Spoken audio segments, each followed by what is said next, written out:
Yang berikut kita akan lihat bagaimana menganalisis rangkaian dengan menggunakan hukum Kirchhoff. Ya, kita kasih satu contoh soal, kita tunjukkan caranya. Namun nanti setelah memahami ini, untuk menghadapi soal UTBK, UMUGM maupun SIMAK UI, kita punya tip khusus, ya, bagaimana mensiasati soal jika rangkaiannya lebih dari satu. Sementara kita pakai dulu hukum Kirchhoff. Perhatikan soalnya. Ada rangkaian listrik seperti gambar. Hitunglah berapa arus yang mengalir pada rangkaian lampu sebesar 2 ohm. Ya. Ini kebetulan ada 2 loop. Ya, maka caranya kita gunakan hukum Kirchhoff. Langkah pertama begini. Di loop 1 anggaplah harus mengalir, katakan seperti gambar, anggaplah I-nya I1. Kemudian di loop 2 juga mengalir arus, kita misalkan seperti ini, katakanlah I2. Untuk memudahkan, usahakan permisalan I1 dan I2 pada saat melewati hambatan yang di tengah, usahakan searah supaya memudahkan di dalam perhitungan. Ya, kita lihat. Yang sebelah atas katakanlah loop 1. Dalam hal ini arus pada loop 1 itulah yang akan kita hitung berapa nilai I-nya. Ingat, kalau rangkaian tertutup, hukum Kirchhoff kita gimana? Sigma elemen ditambah sigma arus dikali hambatan, nilainya sama dengan ya. Oke, kita lihat perjalanan I1. I1 akan jalan-jalan di sini. Perhatikan. Ketika melewati hambatan 6 volt, pertama GGL yang dijumpainya adalah kutub yang panjang. Maka GGL 6 volt tandanya apa? Positif. Oke. Dijumlah dengan I kali R. I1 akan melewati hambatan yang mana? Akan melewati hambatan R lampu yang nilainya 2. Nah, sekarang perhatikan hambatan yang di tengah. Hambatan yang di tengah ini yang nilainya 2 ohm, perhatikan gambar. Di sini selain I1 melewati yang di tengah, I2 juga otomatis pada saat bersamaan juga melewati hambatan yang di tengah. Jadi khusus yang di tengah, dalam hal ini hambatannya 2, I1 dan I2-nya sekaligus kita jumlahkan. Inilah nanti nilainya sama dengan. Saya ulang ya. Pertama GGL-nya ketemu kutub panjang positif.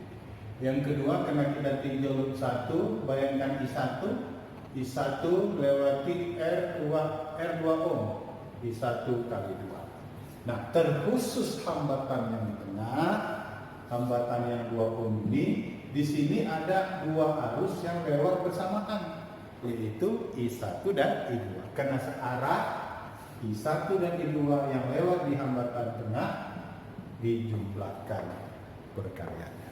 Baik, jadi kalau ini kita selesaikan akan diperoleh 2I1 kalikan ke dalam ya, dijumlah 2I1 jumlahkan dengan 2I2, nilainya akan sama dengan 6 pindah ke kanan, minus 6. Next, kalau ini diselesaikan 4I1 dijumlah 2I2, nilainya sama dengan 6. Kita sederhanakan, sama-sama dibagi 2. Kalau dibagi 2, 2I1 dijumlah I2, nilainya sama dengan 3. Inilah persamaan kalau kita analisis di loop pertama. Nah, sekarang dengan cara dan rumus yang sama, kita analisis rangkaian di loop kedua, juga gunakan hukum Kirchhoff. Pada rangkaian tertutup, sigma E dijumlah sigma I kali R, nilainya sama dengan. Sekarang coba kita bayangkan perjalanan I2. Perhatikan I2. I2 nanti pertama kali akan melewati GGL yang di tengah. Dalam hal ini GGL-nya 6 volt. Pertama sekali I2 melewati 6 volt ketemu kutub panjang. Maka yang 6 volt tandanya positif. Ya, ini yang bayangkan ya, ketemu kutub panjang. Seterusnya I2 belok ke bawah melewati GGL 9 volt. Ketika melewati GGL 9 volt, pertama ketemu kutub pendek. Maka GGL 9 volt tandanya negatif. Kemudian jumlahkan dengan I2 dikali dengan, perhatikan I2 melewati hambatan 3 ohm. Maka I2 dikali dengan hambatan 3 ohm. Terakhir kita masuk di tengah. Nah, yang di tengah ini hambatan yang nilainya 2 ohm sama dengan tadi. Secara bersamaan ada perjalanan I1 dan I2 yang searah. Berarti khusus hambatan yang di tengah kita jumlahkan apa? Hambatannya 2 karena arusnya searah, jumlahkan I1 dengan I2, ini nanti nilainya sama dengan 0. Jadi kesimpulan, variabel yang di tengah penulisan di loop pertama dan di loop kedua sama. Ya, nah, coba kita selesaikan ini. 6 kurang 9 minus 3 dijumlah dengan 3I2, kalikan ke dalam ya 2-nya, dijumlah dengan 2I1 dan 2I2, ini nilainya sama dengan 0, sehingga minus 3 pindah ke kanan ya. Kita bisa buat penulisannya 2I1 dijumlah dengan 5I2, nilainya sama dengan 3 volt. Inilah persamaan kedua. Nanti jika persamaan 1 dan kedua kita eliminir salah satu, kita akan bisa menghitung berapa nilai I1 dan I2.